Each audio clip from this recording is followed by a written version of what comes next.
collègues,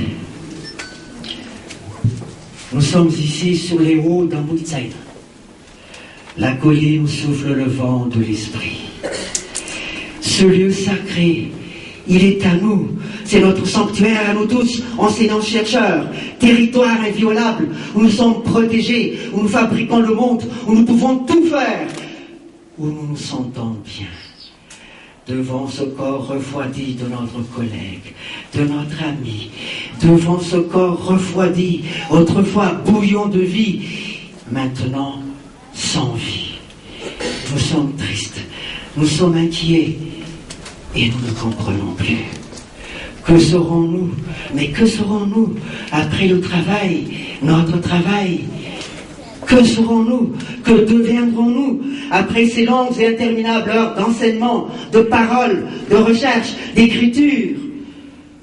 Nous aimons notre pays, c'est vrai, notre beau pays. Mais notre pays, sait-il que nous l'aimons?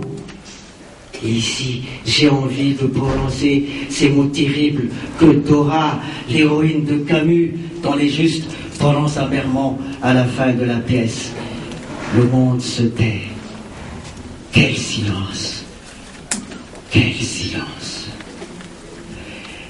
Élie aimait l'université. Il lui a consacré 35 années de sa vie. Il a fait de l'université un espace de vie et de création sans cesse renouvelé. Il aimait ses étudiants et les étudiants l'adoraient. Maintenant qu'il n'est plus, nous ressentons comme une vive blessure l'implacable saccage glacial de la mort qu'il a emporté. Maintenant qu'il n'est plus, nous ressentons plus que jamais la chaleur de sa présence. Non, il n'est pas mort, il est toujours là. Il est présent par la beauté des œuvres qu'il a laissées. Il est présent dans la force des formations qu'il a prodiguées, les événements culturels qu'il a créés, les multiples conférences qu'il a données, les innombrables animations artistiques et culturelles qu'il a organisées. Je voudrais lui appliquer, pour finir, ces vers sublimes de commune présence du poème français René Char, qu'il y aimait beaucoup. Tu as été créé pour des moments peu communs. Modifie-toi, disparais sans regret, et sème la lumière, nul ne décèlera votre union. Lumière, voilà le mot qui lui convient. Lumière de vie, lumière des mots, lumière d'Élie. Élie, pour finir, cher ami, cher et inoubliable ami, je voudrais te dédier ce petit poème en prose que j'ai écrit cette nuit en pensant à toi, à tous ces moments communs de recherche poétique que nous avions passés ensemble. Je voudrais te dédier ce petit poème incolore et imparfait que j'ai écrit en tout cas en malgache dans la langue de nos ancêtres, dans cette langue puissante et magique dont nous avions voulu dompter les forces incontrôlables, dans cette langue de saveur et d'énergie qui a exprimé nos premiers poèmes. Ce poème, Élie, je te le donne. Écoute-le. Emmène-le, il est pour toi, il est pour nous. Nitikanao, voavonjy. Nalohany aizina ianao, ary nanaiky ny orantsana aminao, ny hazavana voarendrika, sy ny fandrenesana maritra.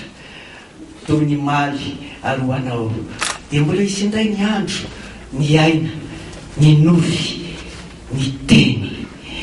Itsiranoranao anatinao le fitiavana lalina, tiary fotoana, ary ny asambarana iradohan'ny masonao no voavola mahadoroka, anamontsamontsana ny fankahalana mafy indrindra. Tsy ho fanontaniana aminao intsony ny maso andro mody, ny ranomaso, mila venona. Maraina ny andro, mivonondrivotra, andeha ianao, amela lavaka mampitanatana eny amin'ny tany ny tongotra ao. Misoraka.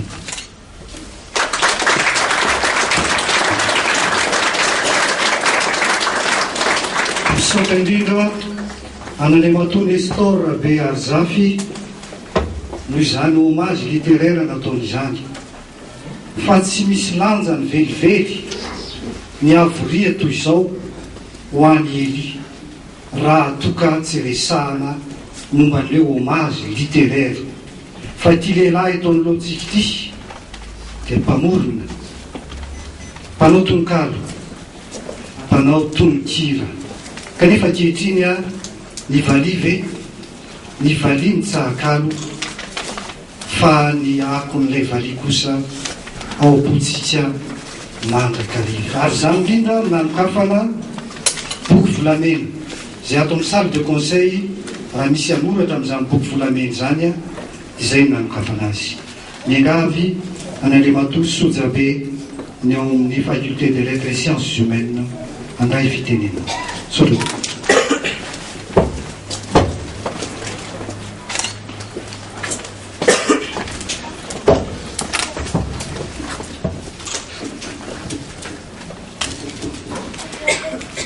Andriamatoa filohan'ny université ho antsika rehetra, vaotra ny vavaka manao azafady fa raha ontsana ny tena ka mialatsiny, tsy mba fifaliana mantsy no izoroana fa fahoriana ko ampanetren-tena lehibe no isoloko tena ny faculté des lettres et sciences humaines amin'izao andro manjombona izao.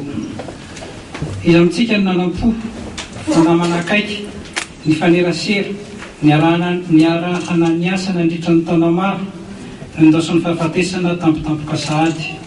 Ny tenako izao dia mpianatry Elira Jonarson tao amin'ny département d'histoire tao amin'ny faculté des lettres et sciences humaines. Maro ny fotoana niarahanay amin'ny voyage d'étude isan-karazany. Nefa indrisy fatamangatsikany no hito manoloana atsika. Tampoka loatra ity voen'ity ka mampitsangamboly toy ny varadatsaka no nandrenesana azy. Ny saiko adala tsy te anaiky fa nandao atsika Elira Jonarson. Elira Jonarson, mpizara tsikitsiky. Elira Jonarson, olo'ny asa mivantana avy hatrany teo amin'ny androm-piainana kanefa olo fisaintsainana lalina koa ary indrindra olony fanabeazana. Olo fisaintsainana sy ny nofinofy izy fa poety sy mpanoratra. Izy any tsy nanaiky ny fahalalian-tsainy, ny fahaizana, ny kirakira, ny teny malagasy.